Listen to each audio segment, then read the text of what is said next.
చౌదరి గారు అన్న, రే నుండి కోలుకోవడానికి ఎన్నాళ్ళు సమయం పట్టిందా మీకు? కోలుకోవటం అనేది తీసుకుని దెబ్బను పెట్టండి. కోలుకోవటానికి సమయంకి ఎందుకు తేడా ఉంటుందంటే, దెబ్బ తగిలింది, అంతకుముందు కూడా తగిలింది దెబ్బలో. రేయికి ఒక్కదానికి ఎందుకు అడిగారు? అంతకుముందు తగిలిన దెబ్బలు కూడా. కానీ ఇంత గ్యాప్ తీసుకోలేదుగా అప్పుడు. అది మీకు కనపడుతుంది. గ్యాప్ని బట్టి మీరు ఎక్కువ దెబ్బ తగిలిందని మీరు అనుకుంటున్నారు. మీరు ఎందుకు అనుకుంటున్నారు మీరు చెప్పాలి. అంటే గ్యాప్ రావడానికి వేరే కారణాలు చాలా ఉన్నాయి. అవన్నీ ఏంటంటే సినిమా రిలేటెడ్ కాదు. అది సినిమా రిలేటెడ్ కాదన్నది. అంటే గ్యాప్ తీసుకోవడం సినిమా రిలేటెడ్ కాదు. మధ్యలో రెండేళ్ళేమో కరోనా వలన సినిమా ఫీల్డ్లో స్తబ్దతగా ఉంది. ఆ కరోనా టైంలో కూడా ఆల్రెడీ రన్నింగ్లో ఉన్న ఫిల్మ్స్ తర్వాత 1.5-2 years పట్టింది. ఆ టైంలో నేను సినిమా స్టార్ట్ చేయలేదు కాబట్టి దానివల్ల 4 ఏళ్ళు సినిమాలు ఎవరు తీయలేదు.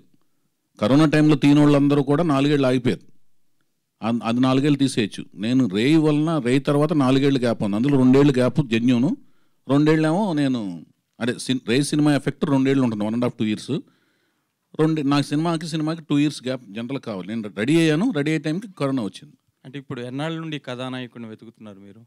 కథానాయకుడిని రేయికి ముందు, కరోనాకు ముందు నుంచి దాదాపు 2018 ఎండ్ నుంచి ఎతుకుతున్నాను. అంటే అప్పటికి మీ దగ్గర కథ ఉందా? కథ ఉంది.